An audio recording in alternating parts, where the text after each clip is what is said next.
갑자기 다리가 뻣뻣하고 아파서 잠에서 깨어난 적 있으신가요? 이런 고통이 일주일에 2번, 3번 반복되면서 밤잠을 설치고 계시죠? 그냥 나이가 들어서 그러려니 하고 넘어가시면 안 됩니다. 여러분의 몸이 지금 아주 중요한 경고를 보내고 있는 걸 수도 있거든요. 저는 30년 넘게 응급의학과에서 근무하면서 수천 명의 환자분들을 만나온 박정현 교수입니다. 그동안 단순한 다리쥐라고 생각했던 분들 중에서 실제로는 혈관 문제나 신경 손상의 초기 신호였던 경우를 정말 많이 봐왔습니다. 오늘 이 영상에서는 다리에 쥐가 났을 때 단 3초 만에 통증을 확 줄이는 과학적 응급처치법을 알려드릴 겁니다. 그리고 더 중요한 건 언제 병원에 가셔야 하는지 놓치면 정말 위험할 수 있는 숨은 신호들도 함께 말씀드리겠습니다. 이 영상 한 편이 여러분과 가족의 안전을 지킬 수 있으니까 끝까지 꼭 들어보세요. 및 위험 신호 100만 1200. 먼저 왜 다리에 쥐가 나는지부터 정확히 알아보겠습니다. 원인을 알아야 근본적인 해결책도 찾을 수 있으니까요. 가장 흔한 첫 번째 원인은 근육 과사용입니다. 평소에 집에서만 지내시던 분이 갑자기 손자, 손녀와 공원에서 1시간 넘게 걸으셨다고 해보세요. 근육이 갑작스러운 운동량에 적응하지 못하면서 밤에 경련을 일으킬 수 있어요. 젊을 때와 달리 우리 근육도 나이가 들면서 회복 시간이 더 오래 걸리거든요. 두 번째는 수분과 전해질 불균형 문제죠. 특히 칼륨, 마그네슘, 칼슘, 나트륨 같은 성분들이 부족하면 근육이 제대로 수축하고 이완하지 못합니다. 여름에 땀을 많이 흘리거나 물을 충분히 드시지 않으면 이런 일이 자주 생겨요. 겨울에도 난방 때문에 몸에서 수분이 빠져나가니까 조심하셔야 해요. 세 번째로 중요한 건 혈액순환 문제입니다. 당뇨나 고혈압, 말초혈관 질환 등이 있으시면 다리 끝까지 혈류가 원활하지 않아요. 근육에 산소와 영양분이 제대로 공급되지 않으니까 작은 자극에도 쥐가 날 수 있습니다. 이런 분들은 특히 밤에 누워 있을 때 혈액순환이 더 느려지면서 새벽에 쥐가 나는 경우가 많아요. 네 번째는 약물 부작용이에요. 혈압약이나 이뇨제, 콜레스테롤 약을 드시는 분들 중에서 전해질 균형이 깨지면서 쥐가 나는 경우가 있습니다. 약을 바꾸거나 용량을 조절한 후에 쥐가 자주 난다면 담당 의사 선생님께 꼭 말씀드리세요. 다섯 번째는 잠자는 자세 문제입니다. 무릎을 심하게 구부리고 자거나 발끝이 아래로 꺾인 자세로 오래 계시면 종아리 근육이 과도하게 수축된 상태로 유지돼요. 몇 시간 동안 이런 자세를 유지하다 보면 근육이 굳어지면서 쥐가 날 수 있습니다. 마지막으로 노화 자체도 원인이 될 수 있어요. 나이가 들면서 근육량이 줄어들고 신경 전달 속도도 느려집니다. 그러다 보니 젊을 때는 괜찮았던 작은 자극에도 쉽게 쥐가 나게 되는 거죠. 하지만 여기서 중요한 건 모든 다리 쥐가 단순한 근육 경련은 아니라는 점입니다. 지금부터 말씀드리는 위험 신호들이 나타나면 반드시 병원에 가셔야 해요. 첫 번째 위험 신호는 한쪽 다리에만 지속적으로 쥐가 나면서 부기가 생기는 경우입니다. 양쪽 다리가 아니라 특정한 한쪽에만 계속 문제가 생긴다면 혈관 속에 피떡, 즉 혈전이 생겼을 가능성이 있어요. 이걸 심부정맥 혈전증이라고 하는데 방치하면 혈전이 폐로 이동해서 생명을 위험하게 만들 수도 있습니다. 두 번째는 쥐가 풀린 후에도 통증이 몇 시간 이상 계속되는 경우예요. 보통 쥐는 몇 분 안에 풀리고 나면 약간의 뻐근함 정도만 남는데 몇 시간씩 아프다면 근육 자체에 손상이 생겼거나 혈관에 문제가 있을 수 있습니다. 세 번째 위험 신호는 다리가 차갑고 창백해지는 거예요. 쥐와 함께 다리 색깔이 변하고 만져봤을 때 차갑다면 급성 동맥 폐색을 의심해 봐야 합니다. 이건 정말 응급 상황이니까 즉시 응급실로 가셔야 해요. 네 번째로 쥐와 함께 숨이 가빠지거나 가슴이 답답한 증상이 나타나면 혈전이 폐로 이동했을 가능성이 있습니다.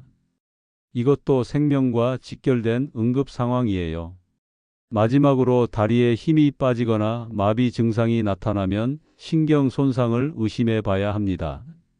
단순한 쥐가 아니라 척추나 말초 신경에 문제가 생긴 걸 수도 있거든요. 주변에 다리 쥐로 고생하시는 분들이 계시다면 이런 위험 신호들을 꼭 알려주세요. 작은 관심이 큰 생명을 구할 수 있습니다. 이제 실제로 다리에 쥐가 났을 때 어떻게 대처해야 하는지 알려드리겠습니다. 새벽에 갑작스럽게 쥐가 나서 고통스러워하는 상황에서도 침착하게 따라 하실 수 있도록 단계별로 쉽게 설명해 드릴게요. 첫 번째 방법은 발가락 몸쪽 당기기입니다. 이게 가장 기본적이면서도 효과적인 방법이에요. 다리를 쭉 펴고 발끝을 천천히 몸쪽으로 당겨주세요. 이때 중요한 건 무릎을 곧게 펴야 한다는 점입니다. 무릎이 구부러지면 종아리 근육이 완전히 늘어나지 않거든요. 혼자서 하기 어려우시면 침대 끝이나 벽을 이용해 보세요. 침대에 앉아서 발바닥을 침대 끝에 대고 몸을 앞으로 기울이면 같은 효과를 낼 수 있어요. 벽 앞에 서서 손을 짚고 한쪽 다리를 뒤로 뻗는 것도 좋은 방법입니다. 두 번째는 종아리 마사지예요. 발바닥부터 시작해서 종아리 위쪽까지 원을 그리듯이 부드럽게 마사지해 주세요. 이때 너무 세게 누르지 마시고 혈액이 심장 쪽으로 올라가는 방향으로 마사지하는 게 중요해요. 아킬레스건과 발목 주변도 함께 마사지하면 혈액순환에 더 도움이 됩니다. 세 번째는 과학적 혈자리 자극법입니다. 종아리 뒤쪽 한가운데에서 두 손가락 정도 아래쪽에 승산혈이라는 혈자리가 있어요. 여기를 엄지손가락으로 3초에서 5초 정도 꾹 눌러주세요. 이 혈자리는 혈류와 신경 반사를 자극해서 근육 경련을 완화하는 데 도움이 됩니다. 너무 아프게 누르지 마시고 시원한 정도로 압력을 조절해 주세요. 네 번째는 온찜질이에요. 따뜻한 수건이나 찜질팩을 10분에서 15분 정도 올려서 근육을 이완시켜 주는 거죠. 따뜻한 물에 수건을 적셔서 짜낸 다음 종아리에 올려주시면 됩니다. 단, 당뇨가 있으신 분들은 감각이 둔해져서 화상을 입을 수 있으니까 반드시 손등으로 온도를 확인하고 사용하세요. 다섯 번째는 다리 교차 X자 스트레칭입니다. 이건 조금 특별한 방법인데 효과가 정말 좋아요. 바닥에 편안하게 앉아서 발목과 발을 X자 모양으로 교차시킨 다음 30초 정도 유지해 주세요. 이렇게 하면 근육에 가해지는 압박과 혈류 패턴이 변하면서 쥐가 빨리 풀립니다. 이 5가지 방법 중에서 상황에 맞는 걸 선택해서 사용하시면 돼요. 새벽에 갑자기 쥐가 났을 때는 발가락 당기기가 가장 빠르고 시간적 여유가 있을 때는 마사지와 온찜질을 함께 해주시면 더 효과적이죠. 여기서 중요한 건 무리하지 않는 거예요. 통증이 심할 때 억지로 스트레칭하거나 너무 세게 마사지하면 오히려 근육 손상이 생길 수 있어요. 천천히 부드럽게 해주시는 게 가장 안전합니다. 구독과 좋아요 버튼을 눌러주시면 이런 건강 정보를 더 많이 받아보실 수 있어요. 여러분의 작은 관심이 더 많은 분들에게 도움이 되거든요. 그리고 한 가지 더 말씀드리고 싶은 건 이런 응급처치는 일시적인 해결책이라는 점입니다. 근본적인 원인을 해결하지 않으면 계속 반복될 수밖에 없어요.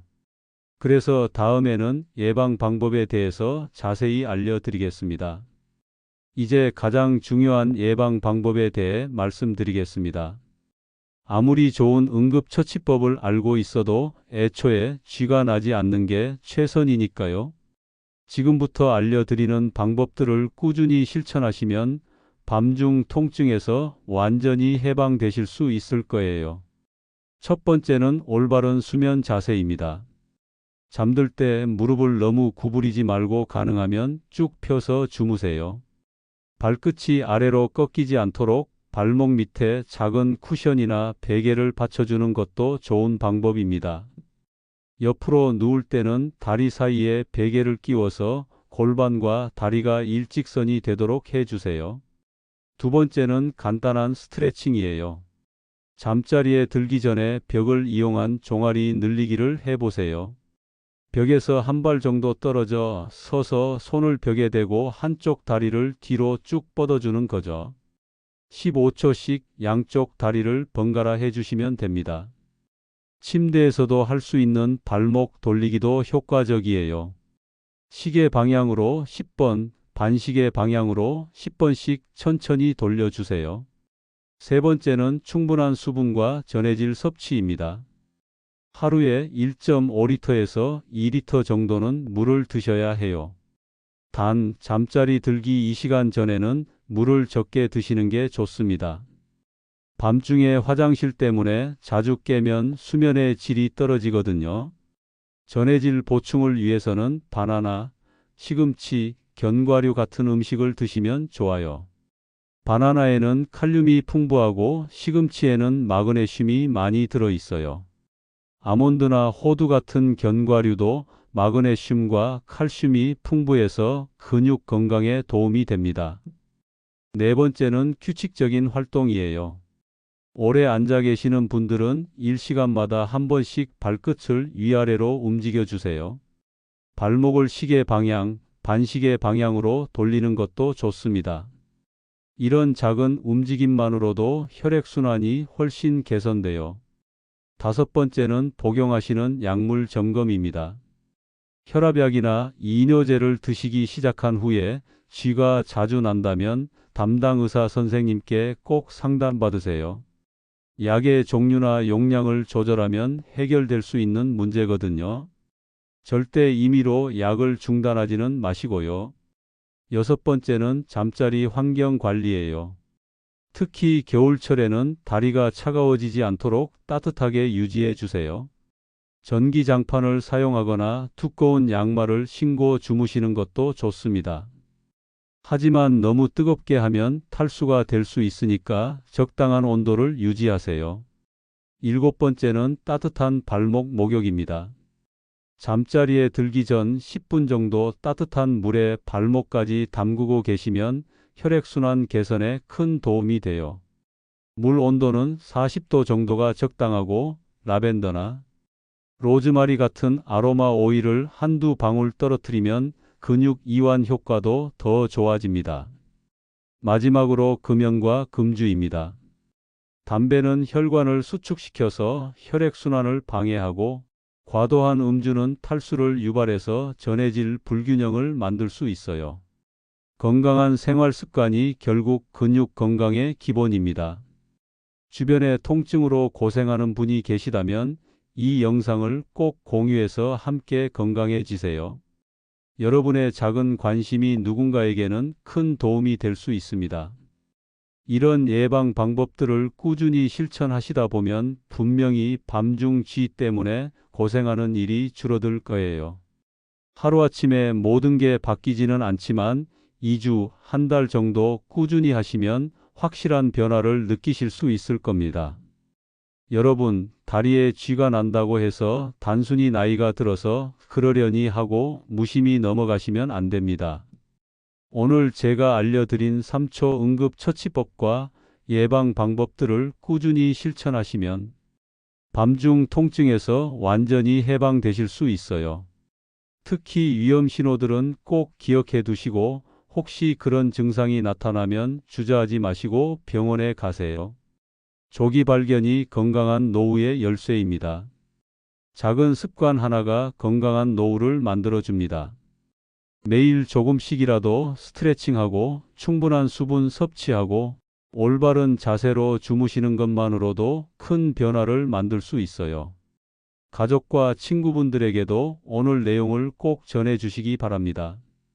작은 관심과 정보 공유가 우리 모두의 건강한 삶을 만들어갑니다. 여러분 모두 편안한 밤 되시고 다음에도 더 유익한 건강 정보로 찾아뵙겠습니다.